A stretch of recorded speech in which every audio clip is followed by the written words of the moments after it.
اندھیرے میں رہنا پسند نہیں فرماتے. اس لیے قرآن مجید میں فرمایا الف لام را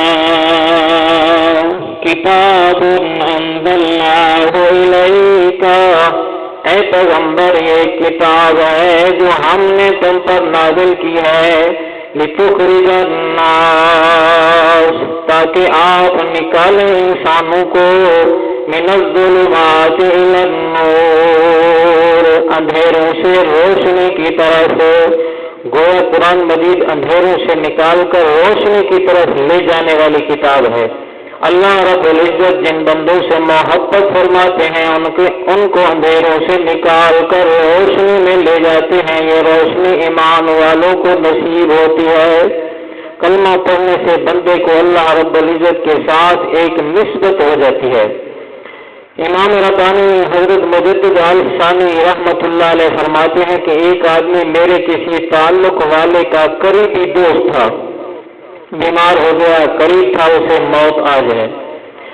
تعلق والا بندہ میرے پاس آیا، اس نے بڑی منت سماجت کی کہ حضرت آخری وقت ہے، تشریف لائیں، کچھ توجہات فرمائیں، اس کی آخرت اچھی بن جائے. فرماتے ہیں میں وہاں گیا، میں نے بہت دیر تک توجہ دی، مگر میں نے دیکھا اس کے دل کی ظلمت پر کوئی فرق نہ پڑا.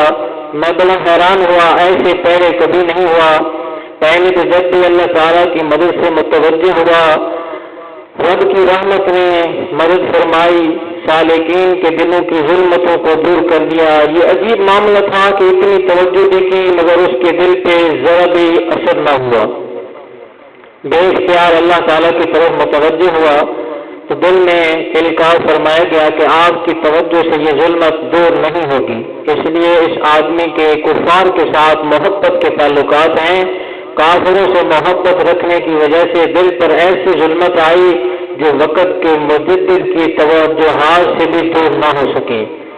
حضرت خواجہ فضل علی قریشی رحمۃ اللہ علیہ کے خلفاء میں سے حضرت خواجہ سعید احمد رحمۃ اللہ علیہ جو احمد پور شرقیہ میں رہتے تھے، وہ اپنے حالات زندگی میں خود فرماتے ہیں میں بس اوقات سالکین کے دل پر توجہ کرتا ہوں تو اس کے اثرات محسوس ہوتے ہیں، مگر کچھ لوگ ایسے ہوتے ہیں جن کے دلوں سے وہ فیض ٹکرا کر واپس آ جاتا ہے.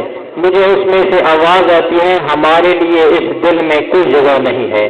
پر جب میں نے تحقیق کی تو مجھے پتہ چلا وہ آدمی عقائد کے فساد میں مبتلا ہے. اللہ اکبر کبیرہ. تو جس کا عقیدہ ہی خراب ہو، جو کافروں سے محبت رکھے، اس کو آخری وقت پھر کلمہ بھی نصیب نہیں ہوگا. اللہ معاف کرے. ٹھیک ہے کہ لین دین رکھیں ان کے ساتھ، کافروں کے ساتھ لین دین رکھنا ایک اپنی جگہ پہ ہے، لیکن ان کے ساتھ ایک محبت کا تعلق رکھنا یہ اسلام کے اندر جائز نہیں ہے. اور حضور صلی اللہ علیہ وسلم کے نزدیک نسبت کا مقام ورنہ جس کو کسی سے نسبت ہو جاتی ہے وہ اس نسبت کی لاج رکھا کرتا ہے. ایک مرتبہ حضور صلی اللہ علیہ وسلم کے پاس قحط کے زمانے میں ایک لڑکا غلہ لینے کے لیے آیا. آپ نے اسے کچھ غلہ دے دیا. اس کے بعد اس نے آپ کو کوئی بات بتائی، آپ اتنے خوش ہو، اس کو اور زیادہ غلہ دیا، انعامات کے ساتھ رخصت کیا. اللہ تعالیٰ نے وحی نازل فرمائی ہے میرے پیارے پیغمبر یوسف آپ نے اس لڑکے کا اتنا زیادہ اکرام کیوں کیا؟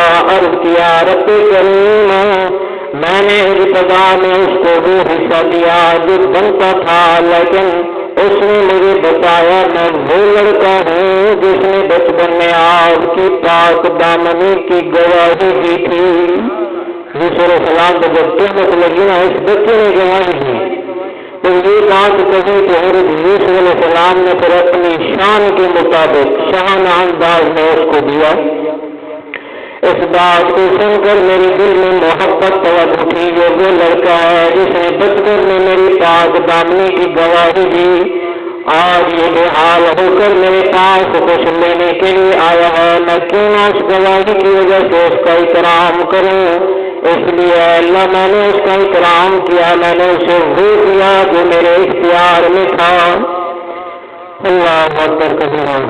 اگلی بات پھر توجہ سے سننے والی ہے. تو رب کریم نے وحی نازل فرمائی ہے میرے پیغمبر جس نے آپ کی پاک دامنی کی گواہی دی، آپ نے اس کو اتنا کچھ دیا جو آپ دے سکتے تھے، آپ نے وہ کچھ دیا جو آپ کی شان کے مطابق تھا۔ یاد رکھیے جو بندہ دنیا میں میری الوہیت کی گواہی دے گا، میری ربوبیت کی گواہی دے گا، جب وہ میرا بندہ قیامت کے دن میرے سامنے آئے گا تو میں پروردگار کو وہ کچھ دوں گا جو میری شان کے مطابق ہوگا۔ اللہ اکبر کبیرہ۔ اللہ نے کیا فرمایا؟ جو میری ربوبیت کی گواہی دے گا، توحید کی گواہی دے گا، میں اس کو وہ دوں گا جو میری شان کے مطابق ہوگا۔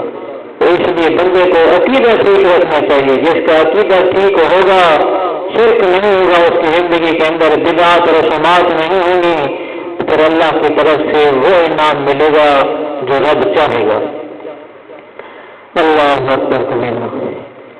فرمایا ایک آدمی کی بیوی سے کوئی غلطی ہو گئی، نقصان کر بیٹھی، اگر وہ چاہتا اسے سزا دے سکتا تھا، اگر وہ چاہتا اسے طلاق دے کر گھر بھیج سکتا تھا، کیونکہ وہ حق بنا تھا۔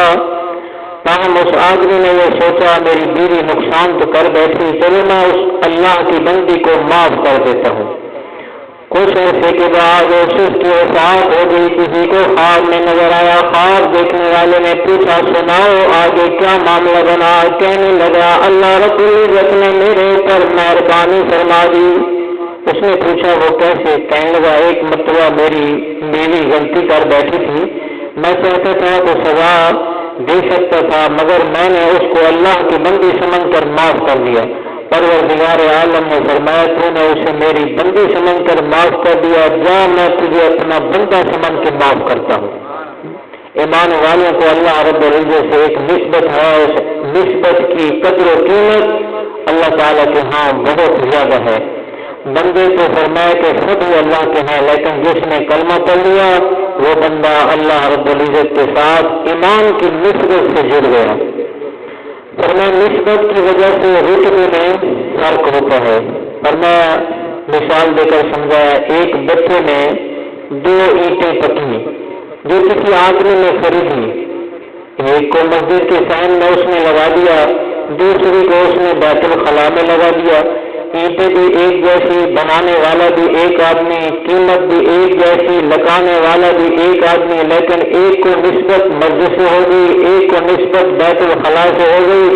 جس کی نسبت فرمایا بیت الخلاء سے ہوئی وہاں ہم ننگا پاؤں بھی رکھنا پسند نہیں کرتے، جس کی نسبت بیت اللہ مسجد سے ہوئی وہاں ہم پیشانی ٹیکتے پھرتے ہیں۔ دونوں کے رتبے میں کیوں فرق ہوا؟ ورنہ چیز ایک تھی، قیمت ایک جیسی تھی، ایک ہی طریقے سے لگی تھی، مگر نسبت نے دونوں کے اندر فرق پیدا کر دیا۔ فقہا نے مسئلہ لکھا ہے اگر آپ قرآن مجید پر ایک گتا جوڑ دیں قرآن مجید کے ساتھ، حتیٰ کہ وہ اس کا جز بن جائے، تو اب جس طرح